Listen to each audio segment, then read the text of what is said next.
Hello বন্ধুরা, আবার দেখো বেশ কয়েকদিন পরে আমরা ডিনারে বসেছি। আর সব থেকে আগে তোমাদের সঙ্গে কথা বলে নিচ্ছি যে তোমরা অনেকদিন তোমাদের খোঁজ খবর নেওয়া হয় না।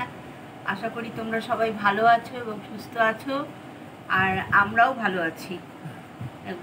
আমি তোমাদেরকে সরি চাচ্ছি, তোমাদের কাছে তোমাদের সাথে অনেক পারিনি, শেয়ার করা হয়নি, এটাই আর কি। কোনো ব্লগও দিতে পারছি না অতিরিক্ত গরমের জন্য। বুঝতেই পারছো মাসিমার তো এখন বয়স হয়েছে, গরমটা আর সহ্য হচ্ছে না।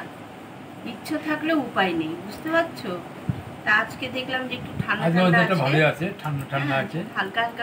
আমাদের এখানে বৃষ্টি হয়নি, হালকা বৃষ্টি হচ্ছে মাঝে মাঝে। যাই হোক, ওয়েদারটা ঠান্ডা আছে বলে দেখলাম যে আজকে একটু নাইটে বসে যাই, ডিনার সরে তোমাদের সঙ্গে একটু শেয়ার করে নিই। তা দেখো, এমন কিছু নেই, সিম্পল খাবার, একদম সিম্পল সাধারণ খাবার। ওদিকে মুসুর ডাল আছে, আর আলুর চিপস হয়েছে, তার সাথে আছে আমের আচার আর ডিমের ডালনা, ছোট ছোট করে আলু দিয়ে। এটা অবশ্য মেয়েই রান্না করেছে রাত্রিবেলা, আমি অবশ্য রাত্রিবেলা রান্না করতে চাই না। আচার, আমের আচার, এটা আমাদের হাতে তৈরি। হ্যাঁ, এটা বাড়িতেই তৈরি করা হয়েছে আচারটা। আর এর তো মানে এত আচারের প্রিয়, ডাল হলে আচার চাই। আর আমার হচ্ছে লেবু, আমার আচারের থেকে লেবুটাই বেশি প্রিয়। যাই হোক, সবসময় তো আর হয়ে ওঠে না, তাই দুধের স্বাদটা ঘোলেই মিটাচ্ছি আমি, আর কি করব। এই হলো ব্যাপার। আর রাত্রিবেলা রান্না তো আমার মেয়েই করেছে সব। রাতের দিকে আমি খুব একটা যাই না রান্নার জন্য। ঠিক আছে, চলো তাহলে শুরু করা যাক। শুরু করি। রাতের ডালটা অ্যাভয়েড করেই চলি আমি, খাই না ডাল বেশি। আর মুসুর ডালটা তো একদমই খাওয়া হয় না রাতে, কেননা মুসুর ডাল খেলেও কিন্তু গা হাত পায়ে ব্যথা হয় খুব। যদিও আমার ইউরিক অ্যাসিড নেই, তো সাবধানতা তো দোষ নেই।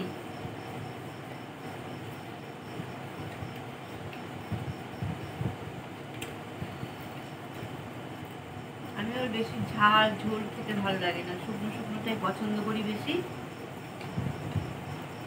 একটা দুটো পদ হলে ব্যাস হয়ে গেল।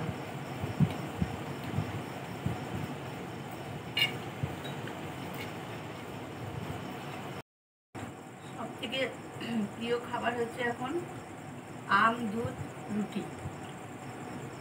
সকালবেলার দিকটা অবশ্য খাওয়া হয় আম, দুধ, রুটি, কারণ আম তো আর থাকবে না বসে, এবার চলে যাবে আস্তে আস্তে। তা আবার সুগারের জন্য বেশি আম খেতেও পারছি না। খুব প্রিয় খাবার এটা। এবার আমাদের আম অনেক খাওয়া যায়, আমার বন্ধু দিয়েছে প্রচুর, তারপর আমার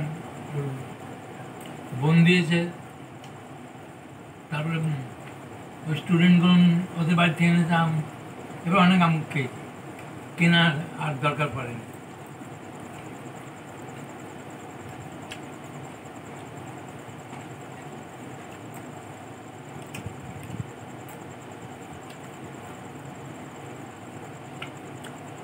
আমার তো হিমসাগর ছাড়া ভালোই লাগে না, আমি একমাত্র হিমসাগরটাই পছন্দ করি। লিচুর আমদানিটা কম, সেই ফলোয়ারে নিয়ে অবশ্যই লিচু উঠেছিল বাজারে। যাই হোক, মাকে দেওয়া হয়ে গেছে নতুন ফল নতুন বছরের, কিন্তু আর লিচু নেই বাজারে। আমি জানি না, সামনে বিপত্তারিণী পুজো যদি ওঠে তো ভালো, কি হবে দেখা যাক।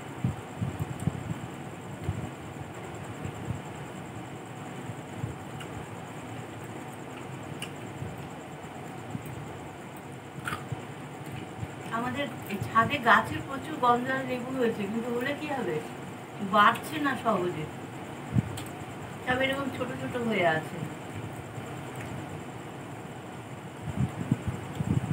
আর বড় হবে, আসলে বৃষ্টি নেই না, তোলা জলে কি আর হয় নাকি। আমি তো পারি না, সব মেয়ে পরিচর্যা করে।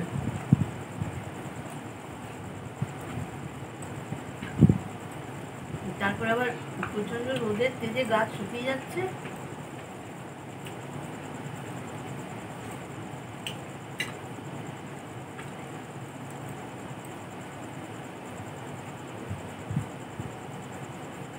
একটা গল্প মনে পড়ছে এই খাবার নিয়ে আর কি। আমরা কালনাতে বেড়াতে গিয়েছিলাম,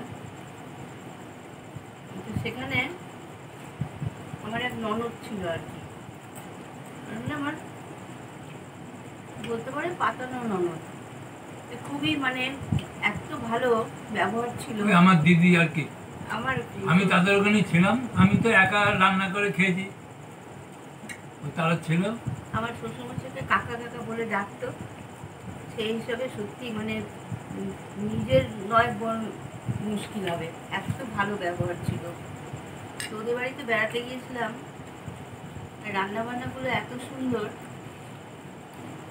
4 দিন ছিলাম আমরা। সেই আশেপাশে আরো 3-4টে বাড়ি আছে, তারাও পরিচিত। এ বলে আমার বাড়িতে আজকে খাবে, ও বলে আমার বাড়িতে আজকে খাবে, তোমাদের নিমন্ত্রণ রইল। আর তখন আমার ছেলে মেয়ে দুটো ছোট, খুব মানে টানাটানি, কে কার বাড়িতে আগে খাওয়াবে আমাদেরকে। তো ওরকম করে করে সবার মন রক্ষা করার জন্য আমরা গিয়েছি, খেয়েছি। এইবার যেদিন চলে আসবো সেদিনকে আমার ওই ভাগ্নে বলছে যে মা, মামা মামি এলো, ওদেরকে তো খালি মাছ ভাতই খাইয়ে দেওয়া হলো, আর একদিন চিকেন রান্না করবে, চিকেন খাইয়ে দাও, আজকে চলে যাবে ওরা। দিয়ে বলে ঠিক আছে তাই কর বলে ছেলেকে বলে যে ছেলে আগের দিনকে বিকালবেলা একটা মুরগি কিনে নিয়ে চলে এসেছে, এনে ওটাকে সারা রাত খাবার দাবার দিয়েছে, বেশ যত্ন করে রেখেছে, পরের দিনকে আর কি রান্না হবে। আর এদিকে বোয়াল মাছ নিয়ে এসছে, বোয়াল মাছ দিয়ে বেশ বোয়াল মাছের রান্না করেছে, পেঁয়াজ টেয়াজ দিয়ে বেশ ঝাল ঝাল করে, ভালো হয়েছিল খেতে, সুন্দর। তাই বললাম যে মাছ আছে, আবার কেন সব চিকেন মিকেনে ঝামেলা করছো, আমরা বেরিয়ে যাবো 12টার সময়। বলছে না মামি, তোমরা খাওয়া দাওয়া করেই বেরোবে, হয়ে যাবে বলে সকালবেলা ও ঘরটা এমনি বন্ধ করে রেখেছিল, যে ঘরে মুরগি টুরগি থাকে, দিয়ে যখন খুলেছে মুরগির ডিম দিয়ে বসে আছে। আর আর খাওয়া কি হবে, যে হচ্ছে উমা দেখো কি অবস্থা। আমি ভালো হয়েছে, আমার ইচ্ছে নেই খাবার, আর তোমরা আমাকে জোর করে খাওয়াবে, দেখো থাক তোমাদের মুরগি, তোমাদের ঘরে থাকুক, ডিম পেরেছে, ওকে এখন ইয়ে করো না, যত্ন করো, আর কি বলবো। দিয়ে আমরা তাড়াহুড়ো করে সেই নিয়ে কি হাসাহাসি সব। বলছে হ্যাঁ আসলে মামির খাবার ইচ্ছে নেই, তো মামি বারবার বারণ করছে, আমরা শুনছি না, জোর করে খাওয়াবো, সেই জন্যই দেখো হলো না।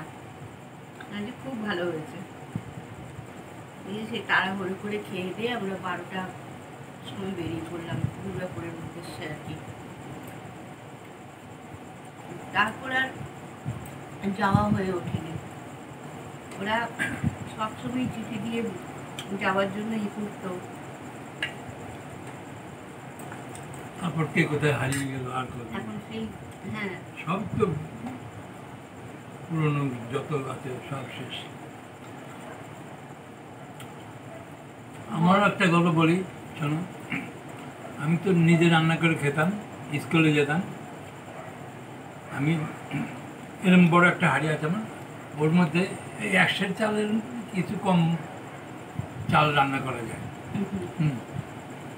আমি ওই একবেলা রান্না করতাম, দুবেলা খেতাম। একদিন আমি রান্না করেছি, দুপুরে রান্না করেছি, আর রান্না করে খেয়েছি।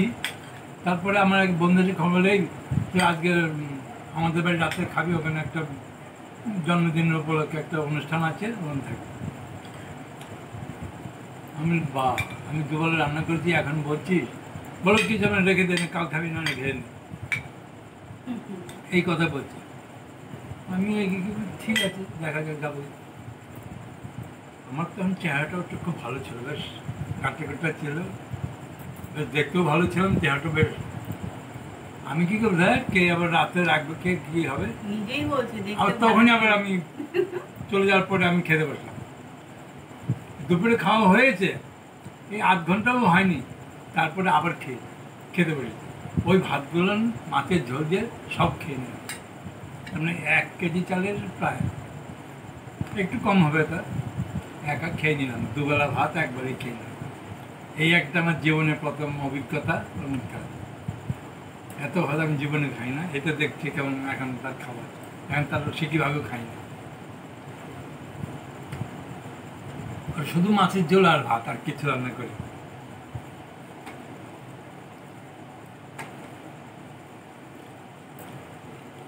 সেসব দিন কোথায় চলে গেল, হারিয়ে গেল। যেদিন যায় সেদিনই ভালো যায়, বুঝছো? এটাই হলো কথা। খেতে ভালোবাসো না, সবাই ডেকে ডেকে নিমন্ত্রণ খাওয়াতে পারে, মানে যেটাই দিতে চাইবে না করবে না। তো আগে মন্টের টমেটো ভালো আছে, সেগুলোকে খাইয়েও শান্তি পাওয়া কাল- যাবে। কালকে আমার এক মেয়ে ফোন করেছিল, আমাকে একটা বিষয় খুব আশ্বস্ত করলো, একটু বুঝালো টুঝালো যে কাকু কোনো চিন্তা করবে না, কিচ্ছু করবে না, আমি যতদিন আছি যাতায়াত করবো, দেখবো, ঠিক আছে। আমাকে খুব সান্ত্বনা দিল। আমি বললাম, হ্যাঁ মা, তুমি দীর্ঘজীবী হও, আমি আছি, ঠিক আছে। ওই জন্য মনটা আজকে একটু দেখেছো তো? চিন্তামুক্ত। আমরা যে হ্যাঁ। ভাসুর যে এসেছিল গুজরাট থেকে, তার কথাই বলছি। ওর কথাই বলছে আর কি। মাঝে মাঝে খোঁজ খবর নেয়। কতদিন আমার রিটায়ার হয়ে গেল, তো আমার তো 77 বছর, 78-এ পড়লাম। আমার দাদা মারা গেল, এবার নিয়মিত 4 বছর হবে না, 3 বছর। 3 বছর। এই 3 বছরই আমার ভাইয়ের সঙ্গে আমার যোগাযোগ হলো। এই 3 বছর ধরে ও আমাকে খুঁজে খুঁজে বার করে আমাদের সঙ্গে কথাবার্তা হলো। আর আগের দিনগুলোর কথা, ওই কিছু বললো, দুঃখ হলো, কান্নাকাটি হলো, কি আর করব। তা আমি যাই হোক, আর মেয়েকে ফিরে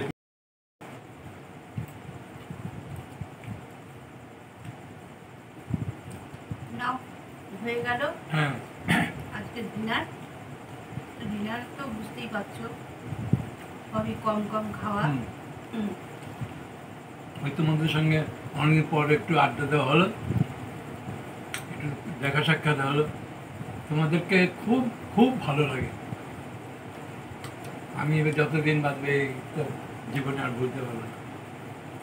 এই এখন তো নাচ বন্ধু, নাচ বান্ধব কেউ নেই, সব গেছে, কে কোথায়। ছোটবেলার স্মৃতি গেছে, তারপরে হোস্টেল লাইফে চলে গেল, তারপর চাকরির লাইফেও চলে গেল, সব বন্ধু বান্ধব চলে গেল। সবচেয়ে দুঃখ লাগে কি জানো, আমার চেয়ে জুনিয়র কত বয়স কম, তারা চলে গেছে রোগ শোকে।